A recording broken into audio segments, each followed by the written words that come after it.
On sait que la crise du prix des matières premières impacte le territoire, notamment son industrie minière.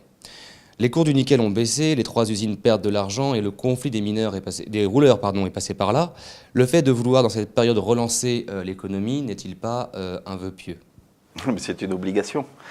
Justement, on voit bien que notre dépendance au nickel, notre dépendance au cours du nickel nous rend fragiles. C'est-à-dire qu'on a vécu ces 10 dernières années d'abord sur la construction de 2 usines de classe mondiale où il y a eu 1500 milliards CFP injectés dans le pays, c'est-à-dire 150 milliards par an. Et pour donner une image, ça correspond à peu près à ce que verse l'État français en Nouvelle-Calédonie à travers les rémunérations et les différentes aides au territoire. C'est comme si l'État, sur les 10 dernières années, avait doublé sa contribution. Aujourd'hui, il faut qu'on apprenne à vivre sans, comme on le faisait par le passé, avant la construction de ces usines. Il faut donc diversifier notre économie, relancer d'abord l'investissement et relancer la consommation. Donc il y a 2 grands axes. L'urgence, c'est investissement et consommation.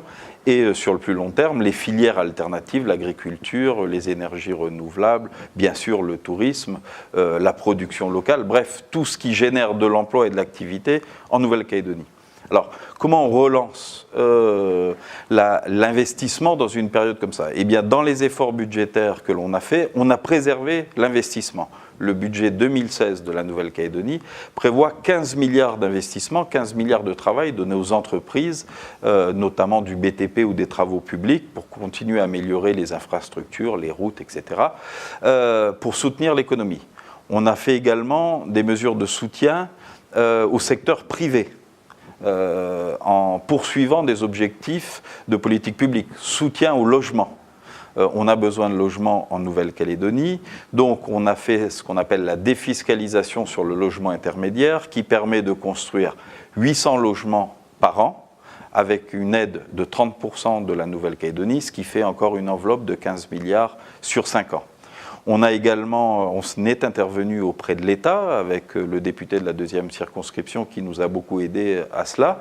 C'est pour proroger la défiscalisation nationale parce qu'elle devait s'arrêter en 2017. Donc on n'avait plus le soutien de la défiscalisation. Or on a réussi à la proroger jusqu'en 2025.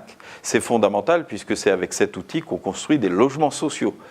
Cette fois-ci, que les provinces construisent des logements sociaux, mais c'est également l'outil de défiscalisation nationale en faveur du tourisme, de l'industrie de transformation et de l'investissement productif de manière générale.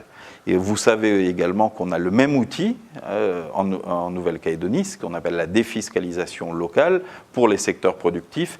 Et nous-mêmes, nous l'avons prolongé jusqu'en 2025 pour envoyer un message positif aux acteurs en disant dès lors que vous développerez des activités dans le tourisme, l'industrie de transformation, et puis aussi en fait partie les maisons de retraite, eh bien vous aurez un coup de pouce des collectivités calédoniennes.